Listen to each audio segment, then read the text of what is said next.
네, 정식으로 인사 다시 드리겠습니다. 저는 MBC의 왕종명 기자고요. 권순표 앵커가 이번 한 주 휴가를 갔습니다. 그래서 제가 오늘부터 수요일까지 그 빈자리를 채우고 목요일과 금요일 이틀 동안은 전종환 아나운서가 대신합니다. 뉴스아이킥 명성에 누가 되지 않도록 충실하게 진행을 하려고 했는데 첫째 하이라이트 주요 뉴스를 소개하면서 이재명 대통령이 오늘 저녁 청와대에서 여당 지도부와 만찬을 하는데 여야 지도부라고 제가 잘못 읽었습니다. 정정해드립니다. 자, 첫 순서로 뉴스 신세계 MBC 정치팀 기자 현영준 기자 나와 있습니다. 안녕하십니까? 네, 안녕하십니까? 네. 제가 처음이니까 네. 잘 인도해 주시기 바랍니다. 네. 오늘 코스피 소식부터 정리해 볼까요? 4,900을 찍었다고요. 네, 그 혹시 윤석열 전 대통령이 지난 2024년에 비상계엄 선포한 다음 날, 그러니까 12월 4일이죠. 이 코스피 지수가 얼마였는지 기억하십니까? 글쎄요, 저는 기억이 안 네, 나는데요. 한 13개월 전이라 기억하시기가 좀 어려운데요. 그날 코스피 지수가 2,464.00으로 마감을 했습니다. 그리고 작년 6월 4일 이재명 대통령이 취임한 날 코스피 지수는 2,770.84였습니다. 뭐 이때만 해도 뭐 그렇게 크게 상승했다고는 이제 볼 수 없는 상황이었죠. 그런데 이제 오늘 4,904.66 이렇게 장을 마쳤습니다. 처음 보는 숫자예요. 그렇습니다. 네. 사상 최초로 4,900선을 돌파한 건데요. 이 주말 사이에 하워드 러트닉 미국 상무장관이 이 주요 반도체 생산국을 향해서 미국에 투자하지 않으면 100% 반도체 관세를 부과하겠다고 경고하면서 오전 한때는 삼성전자와 하이닉스가 하방 압력을 받기도 했지만 결국은 상승 전환됐습니다. 그리고 이제 코스피 5천까지는 100포인트 정도도 남지 않은 상황인데요. 네. 한 95점 얼마 정도 남았네요. 그 이재명 대통령 임기 시작 이후에 뭐 코스피 5천 시대를 열겠다 뭐 이렇게 했을 때는 사실 믿는 사람이 뭐 그렇게 많지 않았던 걸로. 그랬죠. 네. 근데 우리 정부는 지금은 이제 우리 정부와 청와대는 사실 지금 너무 빨리 코스피 5천을 맞게 될까봐 되레 걱정을 하고 있는 것으로 전해지기도 하고 있습니다. 그렇습니다. 5천이 향해서 순항을 하고 있는데 너무 빠른 게 아닌가. 김병기 의원이 오늘 오전에 기자회견을 하고 나서 오후에 자진 탈당을 했어요. 네, 그렇습니다. 이걸 좀 시간대별로 좀 오늘 김병기 의원 관련 상황을 좀 정리해 보면요. 사실은 오전 7시부터 서울경찰청 공공범죄수사대가 이 김병기 의원의 부인 그 동작구 의회 업무추진비 사적 사용 의혹에 대해서 이제 구의회 또 전직 구의원 사무실과 자택 이렇게 세 곳에 대해서 압수수색을 네. 아침에 했습니다. 네. 그리고 한 3시간쯤 있다가 오전 10시에 이제 김병기 의원이 일정에는 없었던 긴급 기자회견을 열겠다. 이렇게 얘기를 해서 기자회견이 열렸습니다. 우리 저 김병기 의원의 회견 내용은 한번 직접 들어보시도록 네. 하겠습니다. 들어볼까요? 그동안 저는 제명을 당하더라도 스스로 당을 떠나는 선택은 하지 않겠다고 말해왔습니다. 그 입장은 지금도 같습니다. 경찰 수사를 통해 확실하게 해명할 자신이 있기 때문입니다. 그러나 저는 저로 인해서 당 안에 이견이 생기고 동료들에게 조금이라도 마음의 짐이 된다면 그 부담만큼은 제가 온전히 짊어지고 가야 한다고 생각했습니다. 그래서 저는 아직까지 윤리심판원의 결정문을 통보받지 못했지만 재심을 신청하지 않고 떠나겠습니다. 자, 저기 오전에 기자회견 때만 해도 나는 자진 탈당은 하지 않겠다. 그렇습니다. 그렇게 했는데 난 떠날 테니 제명하면 떠나겠다. 이런 입장이었는데 좀 바뀌었어요. 네, 그 사정을 좀 보면요. 네. 이제 김 의원이 이제 또 무슨 말을 했냐면 나를 제명 처분을 한다면은 굳이 의원총회까지 거치지 말고 거추장스럽게 의원총회 거치지 말고 최고위원회 결정으로 깔끔하게 끝내달라 뭐 이런 요청도 사실은 했습니다. 그러니까 선후배 동료 의원들한테 마음의 부담을 주고 싶지 않다 뭐 이런 이유였는데요. 그런데 민주당 당원 당규를 보면요. 현직 의원에 대한 제명 처분은 최종적으로 의원총회에서 재적의원 과반의 찬성이 있어야 된다. 뭐 이렇게 명시가 돼 있거든요. 그러니까 김병기 의원이 원하는 대로 해줄 수가 없는 상황인 거죠. 그래서 이제 이런 상황이 본인한테 전달이 됐다고 합니다. 그래서 김병기 의원이 오후 2시쯤에 민주당 서울시당에 결국은 탈당계를 제출하면서 이제 자진 탈당을 한 거죠. 윤리심판원에서 제명 처분 받은 지 일주일 만에 이제 스스로 탈당한 겁니다. 이제 김 의원이 탈당계 내면서 그 의원들 단톡방에 글을 하나 남겼는데요. 그 일부만 발췌해 보면요. 저는 정들었던 더불어민주당을 떠나기로 결정했습니다. 그동안 걱정과 심려를 끼쳐드려 송구한 마음입니다. 그러면서 제기된 모든 의혹에 대해 성실하고 당당한 자세로 임하겠습니다. 반드시 진실을 온전히 밝히겠습니다. 이렇게 얘기를 하고요. 모든 의혹을 온전히 씻어낸 후 다시 돌아와 인사드리고 더 낮은 자세로 국민과 당을 위해 일하겠습니다. 이렇게 밝혔습니다. 어쨌든 본인이 입장을 바꿨다기보다는 절차적으로 문제가 있어서 그래서 자진 탈당을 선택했다 이렇게 되는 거죠. 그렇습니다. 네. 그래서 이제 뭐 제명이 아니라 이제 탈당으로 오늘 마무리가 된 거죠. 네. 그런데 이제 요와 관련돼서 이제 박성주 경찰청 국가수사본부장이 네. 오늘 이제 김병기 의원의 각종 의혹과 관련해서 현재 고발이 29건 돼 있고 숭실대와 수사무마 같은 이런 의혹 13가지로 좀 정리를 했다. 의혹이 이렇게 분류된다. 이렇게 네. 밝혔고요. 네. 현재까지 피의자, 뭐 참고인 포함해서 34명을 조사했는데 압수물 분석이 어느 정도 돼야지 이제 김병기 의원의 출석이 가능할 것 같다. 이렇게 기자들한테 설명을 했다고 합니다. 자, 고발이 29건이다. 상당합니다. 그리고 이제 이게 MBC 정치팀 특정 보도로 세상에 공개된 거죠. 공천 헌금 1억 원 수수 의혹. 강선우 의원 내일 소환된다고요. 네, 그렇습니다. 이제 어제까지 김경시 의원 그리고 강선우 의원의 전 보좌관 남모 씨에 대한 경찰 조사가 3번씩 이루어졌습니다. 많이 한 거죠. 네. 그리고 이제 내일 이 사건의 핵심 인물인 강선우 의원이 경찰 조사를 받기로 돼 있습니다. 네.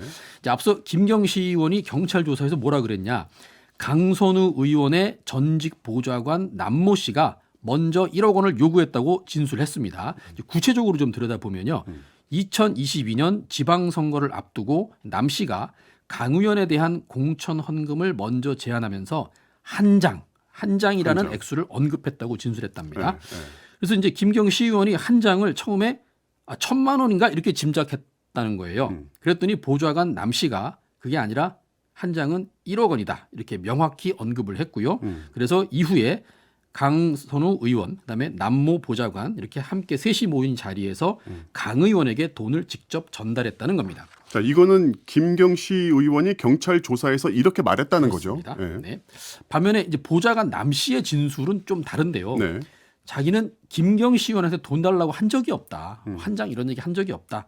그리고 셋이 모인 자리에서도 자기가 마침 자리를 비워서 돈이 오가는 줄 몰랐다. 쇼핑백을 주긴 했는데 그게 돈인지도 몰랐다. 이렇게 부인한 것으로 전해졌습니다.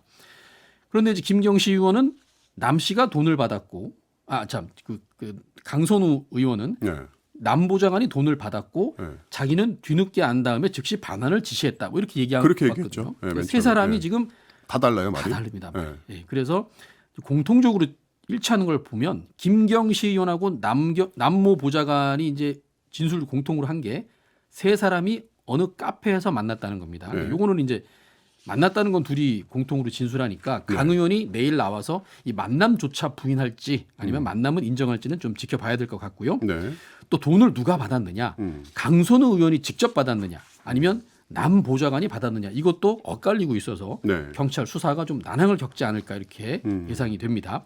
핵심은 공천 헌금을 반환했느냐 안 했느냐, 또 그리고 김경시 의원이 도대체 어떻게 단수 공천을 받게 됐느냐, 1억 원과 단수 공천 사이에 이 대가성을 입증하는 게 이 경찰이 풀어야 될 숙제입니다. 지금 경찰이 압수수색을 통해서 강선우 의원의 아이폰을 확보했는데요. 네. 당시 이제 비밀번호 제공을 거부했다고 합니다. 네. 그래서 강 의원 아이폰이 하필이면 또 보안이 강화된 최신형 제품이라서 이 비밀번호를 모르는 경우에는 사실상 데이터 추출이 불가능하지 않겠느냐 이런 우려도 나오고 있습니다. 이 아이폰의 비밀번호가 풀리면은 뭔가 새로운 사실이 공개될 수도 있겠네요. 그렇습니다. 자, 그런데 이게요. 이 사안이 왜 김경시 시의원이 거액의 어떤 돈을 주고서 공천을 부탁을 했는지 네. 단초가 될 수도요, 배경이 될 수도 있는데 이거는 새로 나온 얘기가 김경 서울시의원의 가족회사가 서울시 사업 수백억 원을 수주했다는 특혜 의혹이 있어요. 네. 그 말씀하신 대로 이제 1억 원을 주고 시의원 공천을 이제 받으려고 했던 걸 놓고서는 네. 뭐 일부 어떤 분들은 뭐 시의원을 그렇게까지 해서라도 해야 되냐 뭐 이런 또 얘기를 하시는 그렇죠. 분들도 있었습니다. 네. 근데 오늘 근데 한 일간지 보도에 따르면 김경 시의원의 가족이 설립한 한 회사, 뭐 편의상 A 회사라고 부르겠습니다. 이 회사가 서울 강동구에다가 11층짜리, 9층짜리 이렇게 오피스텔 건물을 지었습니다. 시공을 했습니다. 네. 그런데 건설 전에 이미 그 SH, 그러니까 서울주택도시개발공사가 매입을 하기로 약속을 해놔서 2022년과 2023년에 282억 원의 매각을 했답니다. 그리고 또 다른 가족 기업 B사도 같은 사업으로 101억 원의 매출을 올렸고요. 이거 매출입니다. 매출. 순이익은 아니고요. 네, 네, 네. 그리고 이 당시에 그러면 김 시의원이 뭐였느냐? 서울시의회 도시계획관리위원회 위원이었고요. 동시에 시의회의 예산정책연구위원회 위원장까지 겸임을 하고 있었습니다. 그래서 가족 회사의 사업 수주 영향력을 행사한 게 아니냐 이런 의혹이 지금 나오고 있는 거죠. 그리고 또 금액은 좀 작지만 이제 김경 시의원의 막내 여동생이 대표로 있던 뭐 그 회사를 또 이제 편의상 C사라고 부르겠습니다. 네.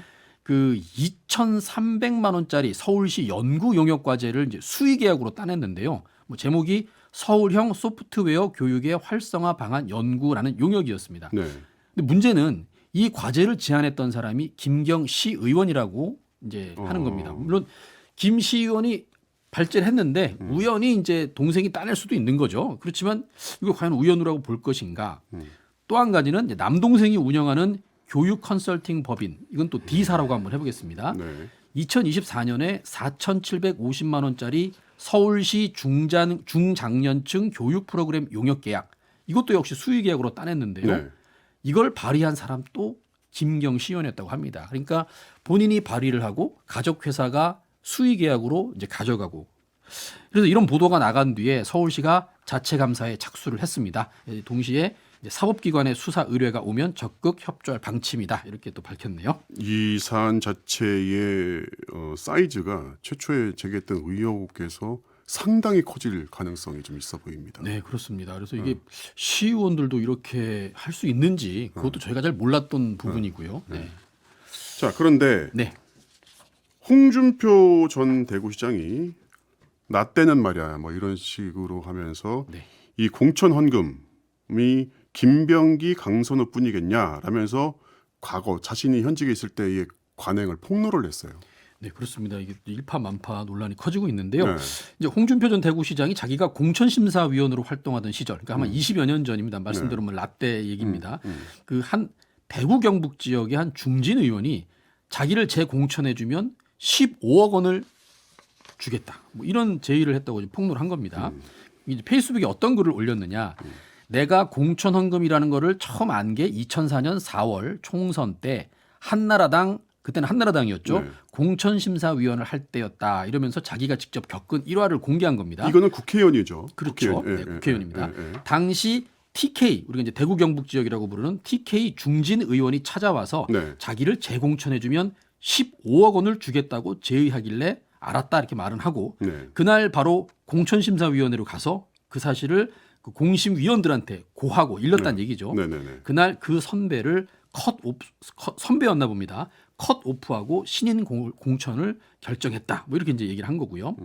요 얘기가 하나가 있고요. 또 하나는 얘기는 이번엔 지방선거 얘기입니다. 2006년 4월 지방선거 때는 서울시 간부 공무원 출신이 찾아와서 동대문 구청장 공천을 해달라면서 10억 원을 제시하길래 깜짝 놀랐답니다. 그래서 그때 그 공무원을 배제를 하고 자신이 데리고 있던 지구당, 이게 아마 홍준표 전 대구시장이 이제 동대문구 을에 있을 때였을 걸로 보입니다. 지구당 사무국장 출신을 이제 재공천해줬다. 그 돈 주겠다고 한 사람은 배제를 했다. 자기 사람을 공천을 했다. 이렇게 이제 오늘 얘기를 한 거죠. 네. 그 당시에도 광역의원은 1억 원, 기초의원은 5천만 원이라는 게 공공연한 비밀이었는데 정액제였네요. 네, 그렇습니다. 20여 년이 지난 지금 김경시 의원 사례를 보니까 공천원금은 오르지 않았나 보다. 다들 올랐는데 공천원금을 오르지 않았나 보다. 뭐 이러면서 약간 비꼰 거죠. 또 지방선거 때 공천 장사로 자기 정치 비용과 총선 비용을 마련하는 국회의원들이 여야의 부지기수로 있다. 이렇게 꼬집었습니다. 그러면서 어찌 지금 수사당하는 김병기, 강선우만의 일이겠느냐. 각 당의 강세 지역은 지금도 뒷거래가 없다고 아니할 수 없는데 두 사람은 아마 재수없어 걸렸다고 억울해할 것이다. 이런 주장도 했습니다. 네네. 그러면서 옛날 야당은 공공연히 공천헌금을 받아서 당의 선거자금으로 쓰는 일도 종종 있었지만 네. 개인의 공천헌금 수수는 정치자금법 위반이 아니라 특가법상 뇌물이라고 경고를 하면서 이제 마무리를 했습니다. 우리가 이제 이 당시가 2004년, 2006년 이런데요. 이때면 우리가 이제 민주화를 이루고 정치에 좀 자부심을 국민들이 갖고 있었던 시절인데 이런 일이 벌어지고 있었을 거라고는 이제 많이들 몰랐을 것 같습니다. 네, 많이 실망하신 것 같고요. 그것도 그렇지만은 이 관행이 옛날 얘기에 그쳤으면은 뭐 그나마 다행일 텐데 다시 한번 이게 불거진 게 최근 사건 때문에 불거진 거잖아요. 그렇습니다. 그래서 그렇죠? 뭐 이제 휴먼 에러다, 시스템 에러다 이러면서 전수조사는 하지 않겠다는 게 이제 민주당 입장인 거고요. 자, 한동훈 전 대표가요 사과를 했어요. 네. 뭐에 사과한 거예요?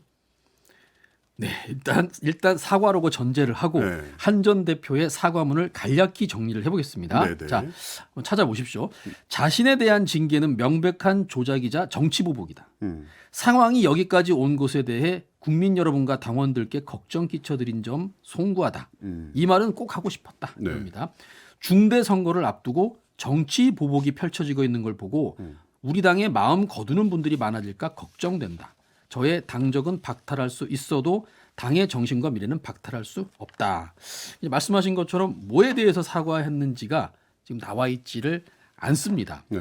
그래서 이제 뭐 이게 그럼 왜 이 시점에서 사과를 했는지 좀 짚어볼게요.